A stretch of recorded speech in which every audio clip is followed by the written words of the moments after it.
రాజమౌళి తెరకెక్కించిన బాహుబలి మొదటి పార్ట్ ఎంతటి సంచలన విజయం సొంతం చేసుకుందో ప్రత్యేకంగా చెప్పక్కర్లేదు.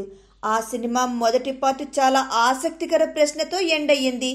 బాహుబలికి ఎంతో నమ్మకస్తుడైన కట్టప్ప బాహుబలిని చంపడంతో మొదటి పార్ట్ కథ ముగిసింది. ఈ సెకండ్ పార్ట్తో బాహుబలి కట్టప్పను ఎందుకు చంపాడు అన్న విషయాన్ని జక్కన్న చూపించబోతున్నాడని, ఆ సినిమా ఎప్పుడెప్పుడు విడుదలవుతుందా అని, ఆ ప్రశ్నకు సమాధానం ఎప్పుడు రివీల్ అవుతుందా అని అందరూ ఆసక్తిగా ఎదురుచూస్తున్నారు. ఈ సమయంలోనే ప్రభాస్ కు మిత్రుడు అయిన ఒక వ్యక్తి బాహుబలి కట్టప్పని ఎందుకు చంపాడు అంటూ ప్రశ్నించాడు. అందుకు ప్రభాస్, నేను చెప్పను, బాహుబలి 3వ పార్ట్ వచ్చిన తర్వాత తెలుస్తుంది అన్నాడట. అంటే బాహుబలి 2వ పార్ట్లో కూడా ఆ ప్రశ్నకి సమాధానం ఉండదా అంటూ ఒక్కసారిగా ఆ వ్యక్తి షాక్ అయ్యాడట.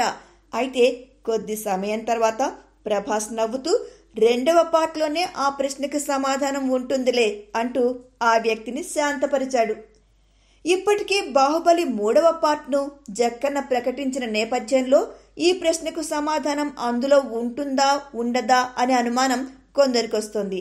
ప్రభాస్ అలా చెప్పే వరకు మరింత టెన్షన్ అయ్యింది. మొత్తానికి జక్కన్న 2వ పార్ట్లోనే దేశవ్యాప్తంగా ఎదురు చూస్తున్న ప్రశ్నకి సమాధానం చెప్పబోతున్నాడు. Please subscribe. Hi, it's me Purna. Please subscribe.